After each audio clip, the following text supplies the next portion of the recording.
In the event that you're giving group work or collaborative work in some of your courses, that can sometimes sound overwhelming and a bit challenging to do in an online environment. Fortunately, Blackboard has a wonderful tool that you can utilize to maximize the effectiveness and the efficiencies of all of your group tasks and group work.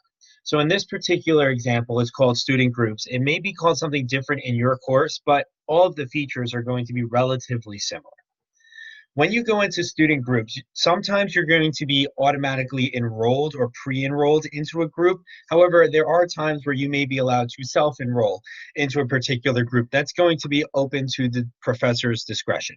In this particular example, since in self-enrolling requires one extra step, we're going to do a self-enroll. However, if you were randomly inside a group already or randomly assigned a group already, we wouldn't have to do any of this setup work. So what we want to do is view a sign-up sheet to join a group. Normally, with all these groups here, you might have each group assigned a different task or just a set general statement for each group, or maybe you could just pick a random group based on who's in them. It's really up to you and up to the professor how it's all designed.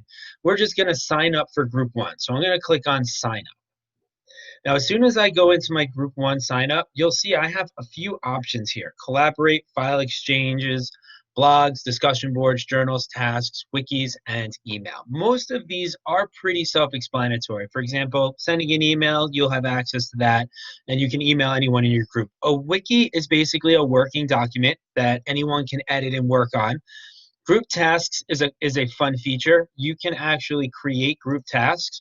Whatever the task may be, you can set a priority level for them, you can title it, and you can add a description for it. And then if you click submit, that would be there. So I'm just going to go back to student groups, and you can see now I don't have to re-enroll. I'm already in sample group one. Another thing you can do is journals. You'll have access to a discussion board. Okay, so you can have a group discussion that way. But there's a few other things you could do as well to coordinate and collaborate. So for starters, you can create a blog. You can share files where you can upload files. So if somebody's assigned one particular task and someone else is assigned another task, you can all upload your files and then just put it all together. And then the last thing I want to share with you is a bit familiar, but a little tricky as well. So some of you have had access to Blackboard Collaborate in the past. However, in these student groups, sometimes your professors will give you options that you may not have been aware were there. So before I even join my room, the first thing you'll see is no recordings were found in the past 30 days, which implies that you can now make recordings of your video sessions.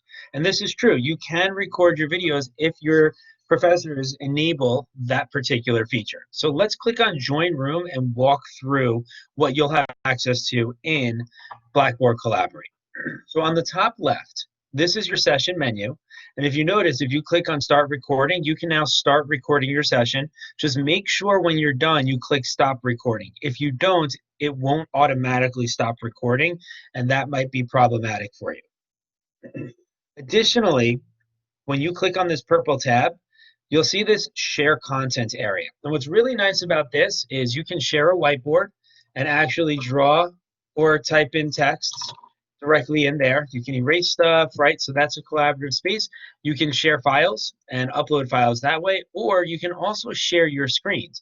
So if I go to Chrome tab and say I click on this tab right here, okay?